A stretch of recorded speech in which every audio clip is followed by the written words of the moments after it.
ଗାଁ କଳିଙ୍ଗ ବନ୍ଧ ପାଖ ଗାର୍ଲସ ୟୁପି ସ୍କୁଲ। କରବୀର ଫୁଲଗଛ ଘେରା 5-6 ବଖରାର ଖପର ଛାଉଣି ଘରଟିଏ। ତଳ ଅଧା ପକ୍କା ଅଧା ମାଟି। ବଡ଼ ରୁମ୍ଟାରେ ଗଣେଶଙ୍କର ପୂଜା ହୁଏ।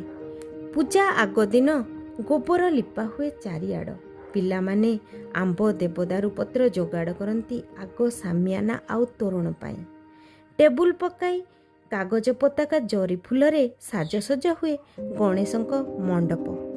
ଆଗ ଦିନରୁ ମା ମାଉସୀ ଖୁଡ଼ିଙ୍କ ପାଖରୁ ନୂଆ ଶାଢ଼ୀ ଖୋଜା ହୁଏ ଗଣେଶ ପୂଜାରେ ପିନ୍ଧି ଯିବା ପାଇଁ। ହାତରେ ଖଇମୁଆ, ନଡ଼ିଆ, କଦଳୀ, ଫୁଲ, ଚନ୍ଦନ ଥାଳିରେ ସଜେଇ ଚାଲି ଚାଲି ସାଙ୍ଗମେଳ ହୋଇ ଯାଉ ସ୍କୁଲ। ଶଙ୍ଖ ଘଣ୍ଟା ସହ ନନାଙ୍କ ମନ୍ତ୍ରରେ ଭକ୍ତିମୟ ହେଇଯାଏ ପରିବେଶ। ନଡ଼ିଆ ବାଡ଼େଇ ପୁଷ୍ପାଞ୍ଜଳି ଦେଉ ଦେଉ ଦିନ 2ଟା।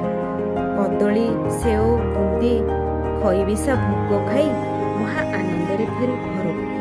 ସେଦିନ ନଥିଲା ବାଜା ବାଣ ଡିଜେ ମାଇକ୍ର ଚହଳ, ନା ଥିଲା ଲାଇଟ୍ର ଚମକଧମ। ତଥାପି ସେଦିନର ଗଣେଶ ପୂଜାଟା ଥିଲା ସମ୍ପୂର୍ଣ୍ଣ ନିଆରା।